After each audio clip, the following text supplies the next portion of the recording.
It was one of those bitterly cold evenings when the wind cuts through your clothes, no matter how many layers you wear. I had just finished my shift at the diner and was on my way home, dreaming of nothing more than a hot shower and a warm bed. The streets were nearly empty, with most people smart enough to stay indoors. But as I turned onto Fifth Avenue, I saw her. She was huddled against the side of a brick building, her knees pulled to her chest, trying to stay warm. Her coat was thin and tattered, barely more than a few scraps of fabric. Her face was buried in her arms, and her hair was a tangled mess that spilled over her shoulders. At first I thought about walking past. I'd seen homeless people before, and I'd learned to tune them out. But something about her stopped me. Maybe it was the way her small frame seemed so fragile in the harsh wind, or maybe it was the faint sobs I could hear as I got closer.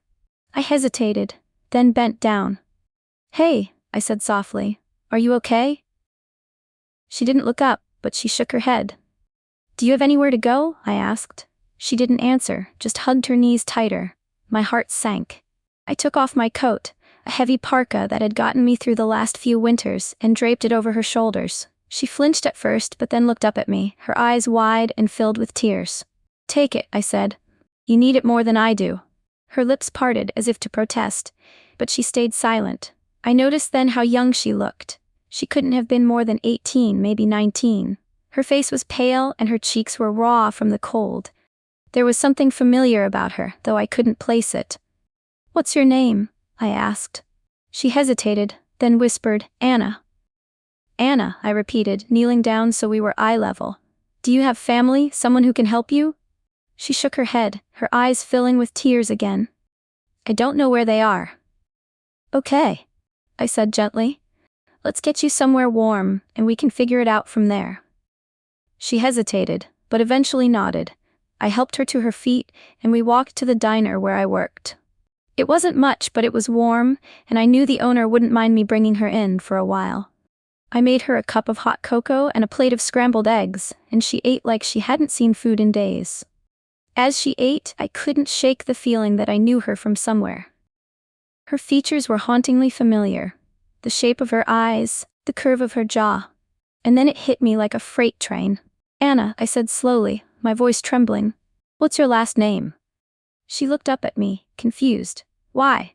"Please," I said, leaning forward. "Just tell me." She hesitated, then murmured, "Lewis." I felt the air leave my lungs. My hands started to shake, and I had to grip the edge of the table to steady myself. "Anna Lewis?" I whispered. She nodded, her brow furrowing. "How do you know that?" Tears filled my eyes as I reached into my wallet and pulled out an old, faded photo. It was a picture of me and my little sister Anna, taken years ago before she disappeared. She was only 10 in the photo, smiling brightly with her arm around me. I slid the photo across the table to her. Her eyes widened as she stared at it. That's me," she said, her voice barely above a whisper.